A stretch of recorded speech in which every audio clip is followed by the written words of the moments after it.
کفار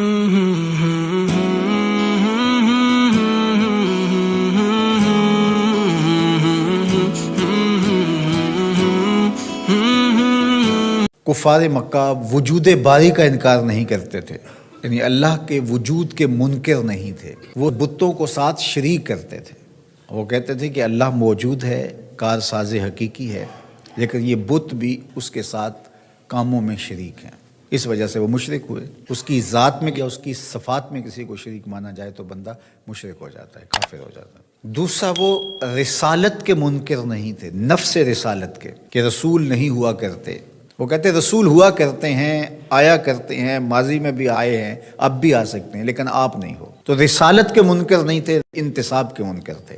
اور تیسری بات، عقیدہ آخرت، اس کا وہ سرے سے انکار کرتے تھے۔ وہ کہتے تھے یہ تو ہو ہی نہیں سکتا کہ جب ہم مر جائیں، مٹی میں مل جائیں تو دوبارہ اٹھائے جائیں۔ تو وہ باس بعد الموت کا بالکل انکار کرتے تھے۔ وہ کہتے ہیں یہ تو بات سمجھ میں نہیں آتی، جب ہم مر جائیں گے، جب ہم مٹی میں مل جائیں گے، ہڈیاں ہماری رل جائیں گی، تو دوبارہ کیسے ہمیں زندہ کیا جائے گا؟ یہ کیسے ہو سکتا ہے؟ نضر بن حارث باقاعدہ کسی قبرستان سے پرانی بوسیدہ سی ہڈی اٹھا لایا اور آقا کریم علیہ السلام کے سامنے آ کے کھڑا ہو گیا، اور اس ہڈی کو توڑتا ہے اور اس کے ریزے زمین پہ گرتے ہیں، اور کہتا کیا ہے؟ من یحیی العظام، ان ہڈیوں کو کون زندگی دے گا؟ وہی رمیم، جب یہ اتنی خستہ ہو گئی ہیں، بربری سی ہیں کہ ہاتھ کا لمس بھی گوارا نہیں کرتی اور گر پڑتی ہیں، تو ان ہڈیوں کو دوبارہ زندگی ملے گی؟ اب اس کا جواب سنیے۔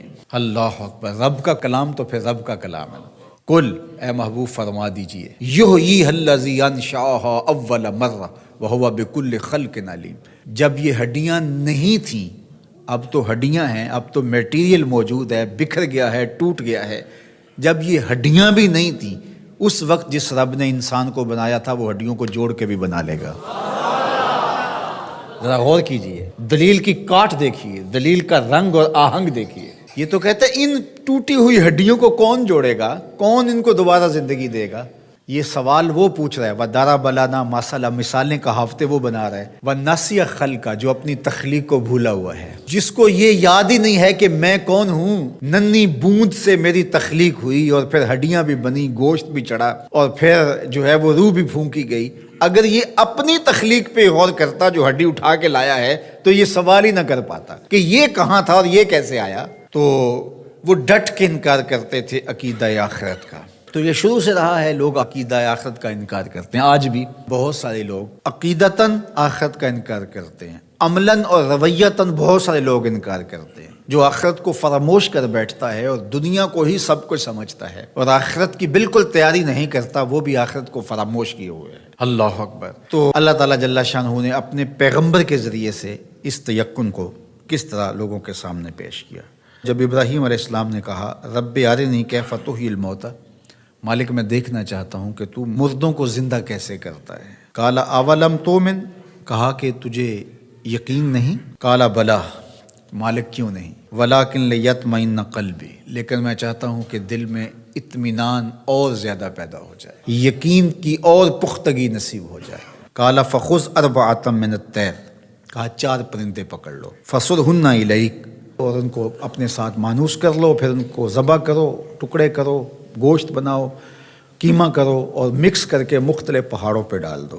کہا اب ایک ایک کر کے جانور کو پکارتے جاؤ، یاتینک سعیا، آپ دیکھیں گے دوڑتے ہوئے تمہارے پاس آئیں گے۔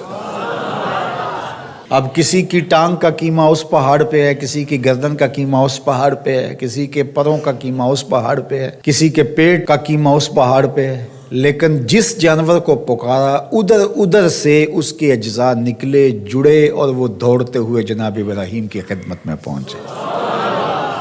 تو کہا ہم ایسے ہی مردوں کو زندہ کرتے ہیں۔ تو یہ ان کے یقین کو پختہ کرنے کے لیے تھا۔ تو تیقن کی دولت بہت بڑی